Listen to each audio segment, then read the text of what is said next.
Now we're going to go ahead and try the Nevo series. The Nevo series has 4 wines. Most of them are single varietals, but the one we're starting with now is the blend. It doesn't say what the blend is, but I would assume that it's made up of the varietals that we have here, which is Cabernet, Merlot, Petit Verdot. There are other wines that he makes, so it's possible that he's blended some other stuff in there. We'll go ahead and try this one. This is quote-unquote the entry level, but you know, these are high-quality wines. Fantastic winery. It's in a bunker. It's really great story. You can check it out. But for now, we're going to really talk about the wines as opposed to the winery. So, without further ado, let's go ahead and try the Nevo blend and see what we get. This is a really unique flavor, especially for Israel. I think it's very different than what you're going to find in I don't want to use the word typical Israeli wine because I think that's such a cliche term, but this is a very different style than a lot of Israeli wineries make. It is almost lighter on the nose, it is fruit, but also lots of mineral characters to it. It's a very unique wine. It's floral. There's a lot going on. That's for sure. There is that floral aspect to it. I agree. There's also a lot of fruit. It's also it's much more restrained than the wine that we just had before. It's much more controlled. I would say there is that also green aspect to it.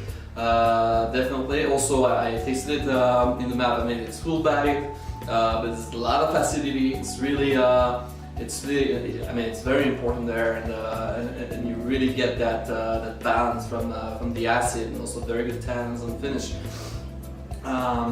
It's a little bit chewy. That's really a wine that, steak wine. Right away, you have a big steak. This is a perfect wine for it. Interesting one. Yeah, and I agree with all that. It's definitely carnivorous. It's, I mean, you can just I already, spend a few seconds already, and it's still the tannins are still working their magic and really making me salivate for meat. Yeah. We'll go for dinner later, Josh. Yeah, totally. This is There's definitely a lot of Petit Verdot in here, no?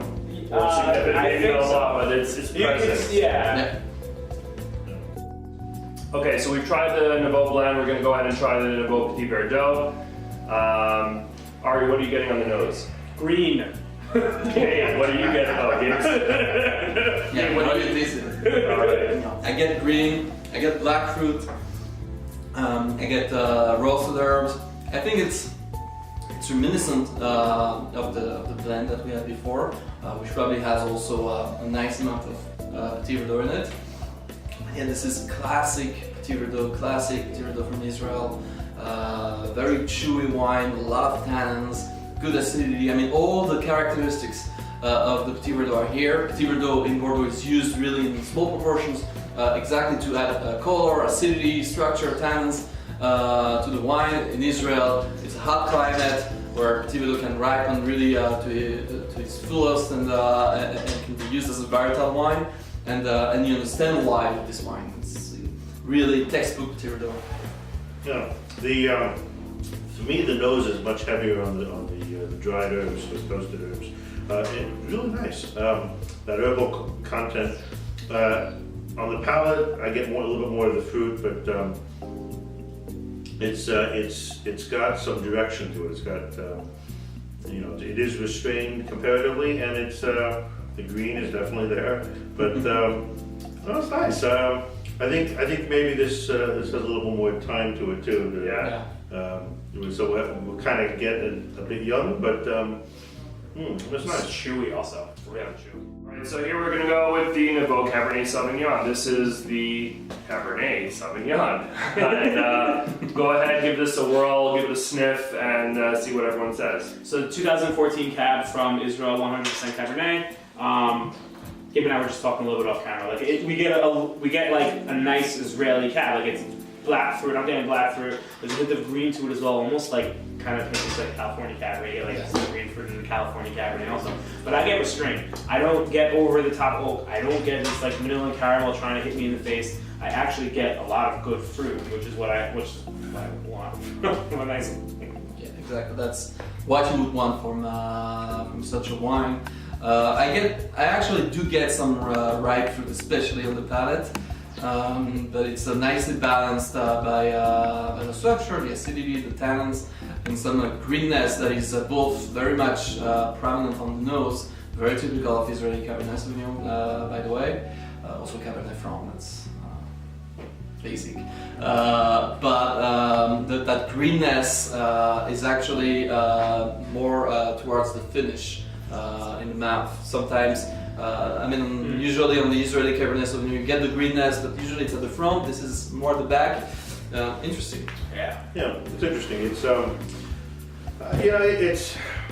I mean, all those notes are there.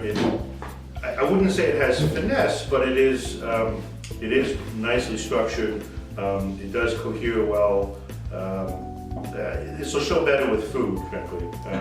It's in the Uber. But it's nice. I mean, I think I think they're working well within what the Israeli climate has to offer, depending on the specifics. But it's nice. It's the green could be much worse, and I think on the in this case on the finish it adds an interesting sort of twirl to it. So in that respect, I think it would be a good conversation pusher at your table, or your Seder or whatever. It's nice. It's worth a shot. And what I think that is interesting, Doug, if I just may for 1 second, that all these wines are coming in at about 14.5 for the Nevos, but I don't get a hint of alcohol on any of them. Yeah. They able to keep the alcohol in check in the mouth. None of them are hot at all, and still having that full body nature to it, which I think is a nice quality compliment to their winemaking skills. And just a quick question, because typically for the label, if it's less than 15% of the varietal, you don't really have to put it on there. So this is listed as a Cabernet Sauvignon. In your professional estimation, how many of you think there's actually a little bit of Petit Verdot in here, given how much we're profiling the greenness of this wine? There's a good chance. There's a good chance. It's a good chance. But it definitely does something nice to that cab, so you're not, again... There's more depth to it. Yeah, it grounds it a bit, gives a little more depth, gives a little more focus. So it pulls it together, and it presents nicely on the palate. It's not like it's where it's not pulling punches where you get a little bit more sort of mid palate or whatever. It's a nice delivery all through. And as I say, it's really, this is designed for wine at table. I mean, I guess you could sip it cocktail hour or something, but these are food wines. Yeah. All right, and then just as a wrap for Nevo, everyone, your favorite of the four. Let's start with Josh. Which the first one was? The blend. Also good. Yeah, I went with the blend. I think of the four, I think that's the one that worked the most for me. But across the board, it was impressive. It was nice. Gabe? Yeah, I agree with that. And I'll go with the cab because I think that a lot of times I try and stay away from cabs because everyone just goes to cabs, so I'm a rebel, so I have to go away from cabs. But this is a really well-made Cabernet. I really enjoy it, so I'm gonna go with the Cabernet. when I first tried these, it was a toss-up for me between the Cab and the Merlot. And today the Merlot that we tried, the bottle was corked. In the shipping it got ruined, so we couldn't really taste the profile. But the Merlot is fantastic. I also like the Cab. For me, the difference today was also the blend. Like you guys, it was better today than I've had it before. So I loved all these wines. We decided to bring them in because we love them. It's hard for me to really choose one, but I love this brand overall.